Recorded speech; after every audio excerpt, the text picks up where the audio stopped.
Chapter number 1 करते हैं पहले रिवाइज फटाफट शुरू। तो देखो चैप्टर नंबर 1 के अंदर आपको सबसे पहले पता होना चाहिए कि इकनॉमी क्या होता है, राइट। तो देखो जी, इकनॉमी का मतलब होता है, इकनॉमी एक ऐसा सिस्टम है जो दो चीज़ें प्रोवाइड करता है। क्या क्या? Very good. एक तो मीन्स टू वर्क, दूसरा अर्न अ लिविंग, यानी कि लोगों को काम करने का मौका प्रोवाइड करता है और लोग उससे मतलब पैसा कमा सकते हैं। एक ऐसे सिस्टम को हम इकनॉमी कहते हैं बेसिकली, ठीक है। बस ये पता होना चाहिए, जिसमें जनरली दो तरह की इकनॉमियाँ आम तौर पर होती हैं। एक को ओपन बोलते हैं और एक को क्लोज्ड बोलते हैं। ओपन इकनॉमी का मतलब होता है कि जब हमारी इकनॉमी या हमारा देश बाकी देशों के साथ रिलेशन रखता है तो उसको बोलते हैं ओपन इकनॉमी। लेकिन क्लोज्ड इकनॉमी बोलते हैं जब हमारा देश किसी भी दूसरे देश के साथ रिलेशन नहीं रखता। तो वैसे प्रैक्टिकली क्लोज्ड इकनॉमी कोई होती नहीं है।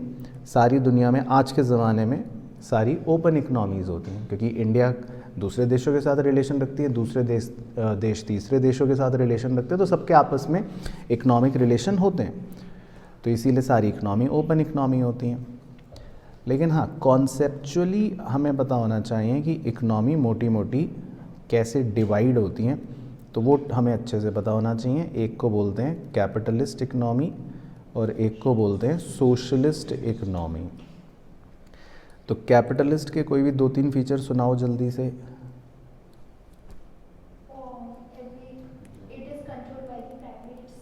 हाँ, तो इसमें पहला कीवर्ड ये होता है कि इसमें जो भी रिसोर्सेज होते हैं ना, या जो भी पावर्स होती हैं, वो कौन कंट्रोल करता है? Private sector. यहाँ पे सारी शक्तियाँ प्राइवेट सेक्टर के पास होती हैं और इसीलिए यहाँ पर जो मोटिव होता है वो प्रॉफिट अर्न करने का मोटिव होता है, राइट। तो ये इसमें मतलब मेन बात होती है कैपिटलिस्ट इकनॉमी के अंदर। जबकि जो सोशलिस्ट इकनॉमी होती है, हाँ, उसके अंदर जो रिसोर्सेज होते हैं या जो पावर्स होती हैं वो सारे डिसीजंस गवर्नमेंट लेती है। यानी कि यहाँ पर किसी भी प्राइवेट आदमी के पास कोई पावर नहीं होती, कोई रिसोर्स नहीं होता। यहाँ पर सारी शक्तियाँ सरकार के पास होती है और इसीलिए इस तरह की इकनॉमी में इनका मोटिव होता है सोशल वेलफेयर का। तो ये बस कुछ कीवर्ड्स हमको पता रहने चाहिए, ठीक है। तो ये सब बातें तो होती हैं इकनॉमी से रिलेटेड। तो इकनॉमी तो ये है। फिर हमको दूसरी चीज़ इसमें पता होनी चाहिए कि किसी भी इकनॉमी में एक इकनॉमिक प्रॉब्लम होती है सबसे बड़ी। तो वो क्या होती है बताओ? Problem of choice, right. तो प्रॉब्लम ऑफ चॉइस को इसीलिए बोला जाता है कि ये एक इकनॉमिक प्रॉब्लम है। तो यानी कि हर दुनिया में, हर इकनॉमी में, हर व्यक्ति को इकनॉमिक प्रॉब्लम है जो है प्रॉब्लम ऑफ चॉइस। जैसे आपको भी होती है कि आज कौन से कपड़े पहनने हैं, आज कौन से जूते पहनने हैं, आज पढ़ाई करनी है या मस्ती करनी है, या मतलब कौन सा मोबाइल ख़रीदना है। तो जैसे प्रॉब्लम ऑफ चॉइस हर व्यक्ति को होती है, वैसी problem of choice her economy के अंदर भी होती है। तो इकनॉमिक प्रॉब्लम का मतलब हो गया प्रॉब्लम ऑफ चॉइस, ठीक है। ये पता होना चाहिए। अब ये प्रॉब्लम ऑफ चॉइस जो होता है वो रिलेटेड होता है एक और टर्मिनोलॉजी से जिसका नाम है स्कैरसिटी, राइट। अब स्कैरसिटी का मतलब होता है, कह सकते हैं, लेकिन वैसे बेसिक मतलब होता है स्कैरसिटी का कि किसी भी चीज़ की कमी है ना, कोई चीज़ कम है। हाँ, कोई चीज़ कम है। तो इकोनॉमिक्स में कोई भी चीज़ कम कब होती है? जब डिमांड ज़्यादा होती है, राइट। तो हम यहाँ पर ये कहते हैं कि स्कैरसिटी का मतलब है कि अगर रिसोर्सेज की डिमांड ज़्यादा है और उसकी सप्लाई कम है तो उसको हम बोलेंगे स्कैरसिटी। तो ये पता होना चाहिए कि भाई स्कैरसिटी भी इकोनॉमिक प्रॉब्लम से ही रिलेटेड है। तो प्रॉब्लम ऑफ चॉइस हो या स्कैरसिटी हो, दोनों मतलब प्रॉब्लम्स होती हैं। अब एक क्वेश्चन आता है इसमें कि भाई why do economic problem arise. अब ये प्रॉब्लम जो है इकोनॉमिक प्रॉब्लम चॉइस वाली, ये आखिर होती ही क्यों है? नहीं, इसके 3 रीज़न्स हैं। बिल्कुल सही। तो ये बोलो मेरे पीछे पीछे ताकि रट जाए। पहला बोलो अनलिमिटेड ह्यूमन वांट्स, ठीक है। तो एक बार और बोल दो। तो तो इंसान की इच्छाएं जो हैं वो अपार होती हैं, कभी ख़त्म नहीं होती हैं। पहला रीज़न तो ये है। दूसरा, राइट, तो बोलो पीछे पीछे, लिमिटेड रिसोर्सेज। हाँ, लिमिटेड रिसोर्सेज। जो रिसोर्सेज होते हैं यानी कि जो साधन होते हैं वो हमारे पास लिमिटेड होते हैं। अभी आपके पास कितने रुपए हैं जेब में? सिर्फ 5 रुपये, ठीक है।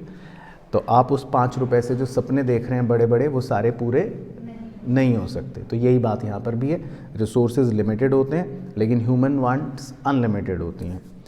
और तीसरा भी रीज़न होता है रिसोर्सेज का ही, रिसोर्सेज हैव ऑल्टरनेटिव यूजेस। अब रिसोर्सेज भी जो होते हैं उनके बहुत सारे अलग अलग यूजेस होते हैं। तो कई बार आप कोई सा यूज़ करते हो, कई बार आप कोई सा यूज़ करते हो, तो आप सारे यूजेस कई बार नहीं कर सकते क्योंकि रिसोर्सेज के भी अलग अलग यूजेस होते हैं। तो बेसिकली 3 रीज़न्स आपको पता होने चाहिए इकोनॉमिक प्रॉब्लम अराइज होने के, ठीक है। तो यहाँ तक क्लियर हो गई कहानी, यहाँ तक कोई दिक्कत तो नहीं? चलो, तो ये एक छोटा सा पॉइंट ये भी होता है प्रॉब्लम से रिलेटेड। लेकिन फिर जो सबसे सबसे सबसे ज़्यादा इम्पॉर्टेंट पॉइंट होता है इस क्वेश्चन के अंदर, पहला मेन पॉइंट, हाँ, कि सेंट्रल प्रॉब्लम्स क्या होती हैं किसी भी इकनॉमी के अंदर। तो सारी दुनिया में, मतलब हाँ, जितनी भी इकनॉमीज़ हैं सब में सेंट्रल प्रॉब्लम्स होती हैं। तो 3 है, वो तो आप बताओ नाम। What to produce, how to produce, whom to produce. ठीक है, what to produce, how to produce, Whom to produce. For whom to produce, ठीक है। व्हाट टू प्रोड्यूस के अंदर मेनली 2 बातें कवर होती हैं, मतलब प्रॉब्लम, हाँ, 2 होती हैं कि एक तो व्हाट, कि क्या प्रोड्यूस करें, और दूसरा कैसे प्रोड्यूस करें, नहीं, कैसे तो नीचे आ जाएगा, हाँ, हाउ मच, राइट। तो व्हाट टू प्रोड्यूस में हमारे पास 2 चीज़ें कवर होती हैं कि आपको क्या बनाना है और कितना बनाना है, राइट। क्या और कितना, हिंदी भी लिख देता हूँ। तो 2 चीज़ें कवर होती हैं कि क्या बनाना है और कितना बनाना है। लेकिन फॉर हुम टू प्रोड्यूस में होता है, सॉरी, हाउ टू प्रोड्यूस में होता है कैसे बनाना है। और फॉर हुम टू प्रोड्यूस, तीसरी प्रॉब्लम, किसके लिए बनाना है, किसको टारगेट करना है, राइट। यानी कि रिच सेक्शन के लिए बनाना है या पुअर सेक्शन के लिए बनाना है। तो ये तो हो गई प्रॉब्लम। अच्छा, अब व्हाट टू प्रोड्यूस में हमसे एग्जाम्पल, हमसे पूछे या ना पूछे, आपको लिखना ही पड़ेगा। तो सुनाओ क्या लिखोगे प्रॉब्लम व्हाट टू प्रोड्यूस में एग्जाम्पल। चलो मैं बता देता हूँ, इतना टाइम है नहीं। आपको एग्जाम्पल लिखना है कंज्यूमर गुड और कैपिटल गुड। तो इकनॉमी में ये प्रॉब्लम होती है कि वो कंज्यूमर गुड बनाए या कैपिटल गुड बनाए, तो ये प्रॉब्लम होती है। कैपिटल गुड क्या है बताओ ऋषभ बाबू। अब एक कन्या पूछ रही है कि कैपिटल गुड किसे कहते हैं।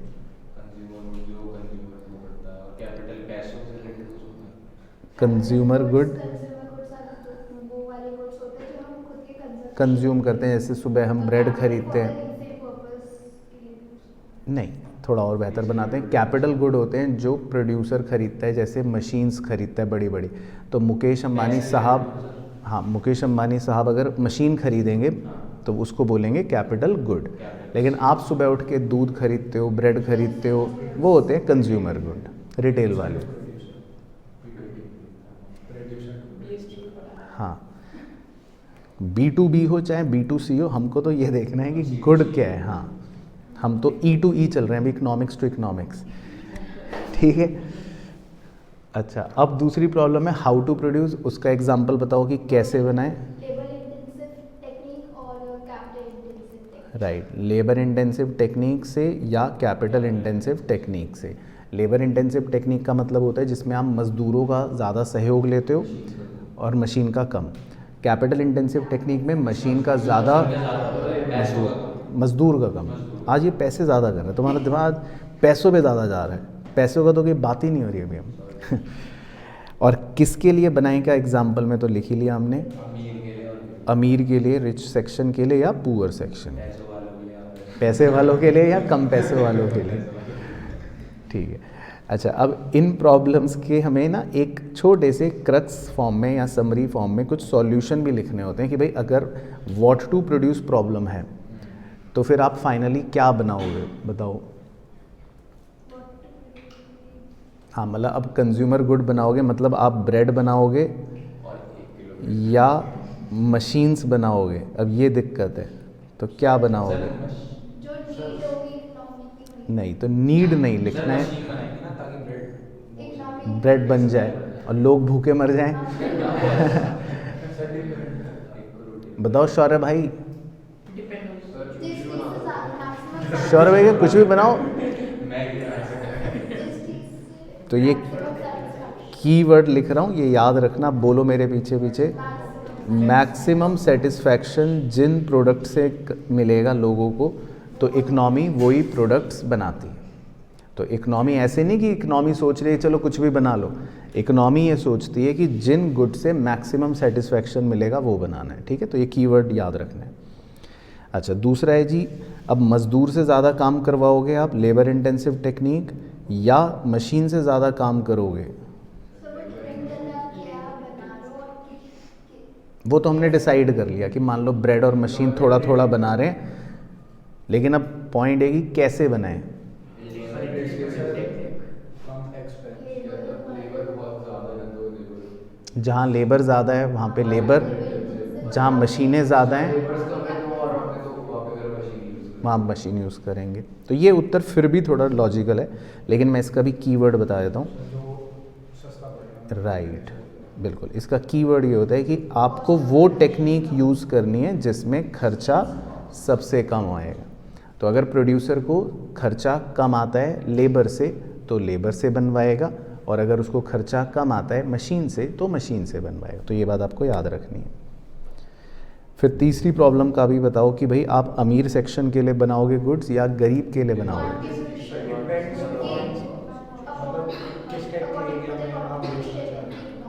नहीं, बेचना नहीं चाह रहे हैं, ये कीवर्ड ये है अकॉर्डिंग टू कंट्रीब्यूशन, कि किसने कितना कंट्रीब्यूट करा है प्रोडक्शन में। जैसे मैं एक एग्जांपल ले लेता हूँ, मान लेते हैं कि सामान बनाने में रिच सेक्शन ने लेट से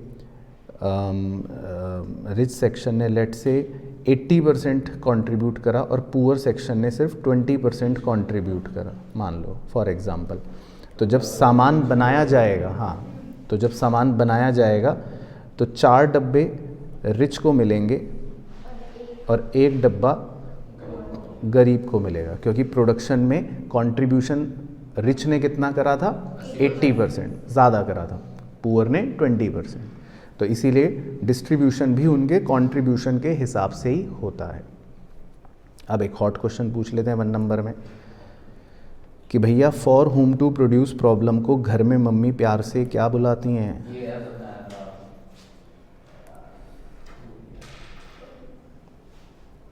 फॉर हुम टू प्रोड्यूस को ये वो कुछ पैसे वो था कि इसमें प्रॉब्लम ऑफ बजट बजट, अगर कुछ बजट टाइप का इसको बोलते हैं प्रॉब्लम ऑफ डिस्ट्रीब्यूशन। ये आपने 3 बार बताया था लेकिन फिर भी याद नहीं है तो देखो कितनी बेइज्जती। सर, ये रिसेंटली अभी हमने पिछले महीने पढ़ा था, इस महीने थोड़ी पढ़ा। चलो खैर, तो बट क्लियर हो गया जी, तीनों सेंट्रल प्रॉब्लम में कोई डाउट दिक्कत तो नहीं। चलो, तो अब ध्यान से देखते रहना बस। अब फिर जो पॉइंट नंबर 4 होता है इस चैप्टर का, वो होता है बहुत ही एक इम्पॉर्टेंट कॉन्सेप्ट की तरह समझ लो, वो ये कि इकनॉमी में हम ये मानते हैं कि सिर्फ 2 ही गुड्स बन रहे हैं। कितने गुड्स बन रहे हैं? 2 गुड्स बन रहे हैं, सिर्फ हम यही मानते हैं।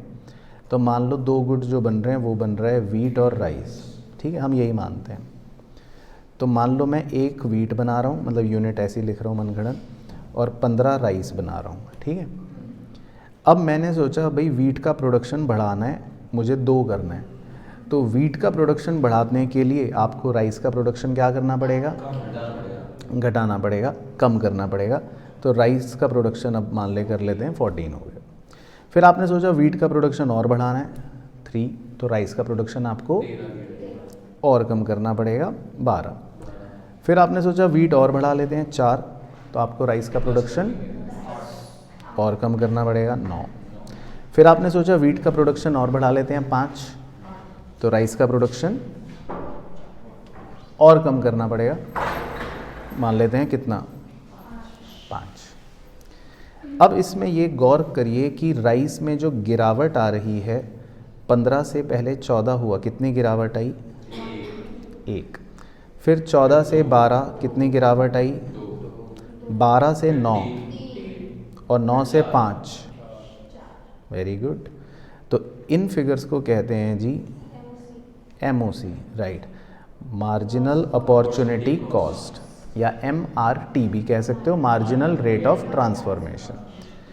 अब जब मैं वीट और राइस के कॉम्बिनेशंस को एक डायग्राम पर अगर शो करता हूँ, लेट से एक्स एक्सिस पर वीट लिख लूँ और वाई एक्सिस पे राइस लिख लूँ, और इनके इस 1,15, 2,14, 3,12, 4,9, 5,5 को प्लॉट करके कर्व बनाऊं, तो ये कर्व बन जाएगा जिसको क्या बोलते हैं, बिल्कुल सही, प्रोडक्शन पॉसिबिलिटी कर्व। तो इसकी शेप क्या होती है, कॉनकेव टू दी ओरिजिन, बिल्कुल सही। स्लोप होता है इसका डाउनवर्ड और शेप होती है इसकी कॉनकेव। तो ये 2 कीवर्ड्स याद रखने हैं। तो पहले यहाँ तक कहानी याद आई, कोई दिक्कत परेशानी तो नहीं, ठीक है। अब मैं 3 बिंदियाँ मार्क करके आपसे पूछूंगा, तो बताओ हरी बिंदी क्या डिनोट कर रही है, अंडर यूटिलाइजेशन, वेरी गुड। लाल बिंदी क्या डिनोट कर रही है, ओवर यूटिलाइजेशन, तो गाल पे 2 थप्पड़ लगाएं। हाँ, ओवर यूटिलाइजेशन कुछ नहीं होता है, बाहर की बिंदी डिनोट करती है अनअटेनेबल, मतलब वो हम अचीव नहीं कर सकते। और उसके बाद ये बी वाली बिंदी क्या डिनोट कर रही है, फुल यूटिलाइजेशन ऑफ रिसोर्सेज। तो आपको ये ध्यान रखना है। तो पीपीसी पर पॉइंट ऊपर भी हो सकता है, अंदर भी हो सकता है, बाहर भी हो सकता है, ठीक है। तो इसमें कोई दिक्कत तो नहीं। चलो अब बच्चों से ही पूछ लेते हैं, क्योंकि बच्चे होशियार हैं, कि भाई क्या ये पीपीसी कभी शिफ्ट भी हो सकता है, ठीक है। तो जल्दी से रीजंस बताना शुरू करो। इंक्रीज इन रिसोर्स हो गया तो राइट शिफ्ट, और एडवांसमेंट इन टेक्नोलॉजी, मेन तो ये दोनों रीज़न होते हैं। बाकी और भी छोटे मोटे रीज़न हो सकते हैं कि बेहतर एजुकेशन या बेहतर ट्रेनिंग देने से भी पीपीसी कई बार राइट में शिफ्ट हो जाता है। तो राइट में शिफ्ट होने का मतलब ये होता है कि हम दोनों गुड्स का प्रोडक्शन ज़्यादा कर सकते हैं। अब दूसरे भी रीज़न दो, अगर पीपीसी लेफ़्ट में शिफ्ट हो रहा है तो डिक्रीज़ इन रिसोर्सेज और ऑब्सोलीट टेक्नोलॉजी हो जाना। तो अगर कहीं पे भूकंप आ गया, कहीं पर फ्लड आ गया, नेचुरल कैलामिटी आ गई, बहुत सारे लोग मर गए, रिसोर्सेज ख़त्म हो गए, तबाह हो गए, तो पीपीसी कहाँ शिफ्ट हो जाएगा, लेफ़्ट में शिफ्ट हो जाएगा। तो पीपीसी राइट में भी शिफ्ट हो सकता है और पीपीसी लेफ़्ट में भी शिफ्ट हो सकता है। तो इसमें कोई दिक्कत तो नहीं। उसके बाद क्या पीपीसी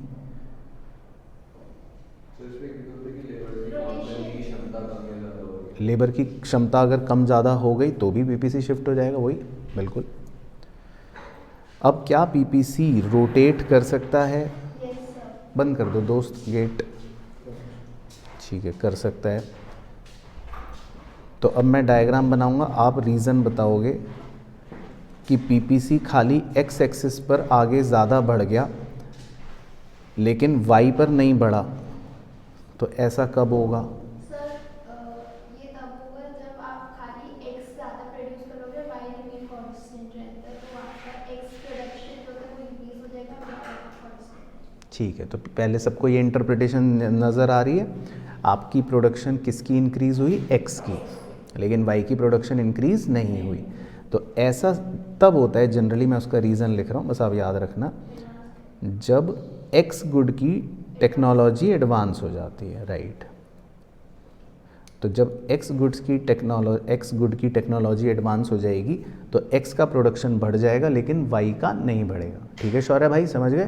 संतुष्ट हो आप? अच्छा चलो अब ये बताओ, अगर x की टेक्नोलॉजी ऑब्सोलीट हो जाएगी तो क्या होगा? तो हाँ, इसको लेफ्टवर्ड शिफ्ट नहीं बोलते। एक बच्चा बड़े खुश होकर लेफ्टवर्ड शिफ्ट कह रहा था, इसको लेफ्ट शिफ्ट नहीं कहते, इसको कहते हैं रोटेशन ऑन एक्स एक्सिस। और इसको पूरा बोलना होगा तो backward rotation on x axis, shift नहीं बोलते हैं। शिफ्ट जो होता है वही लेफ्ट वाला होता है। अच्छा फिर ये भी बता दो जी, जब आप इतने होशियार हो ही गए तो अगर वाई की टेक्नोलॉजी मान लो एडवांस हो गई तो क्या होगा?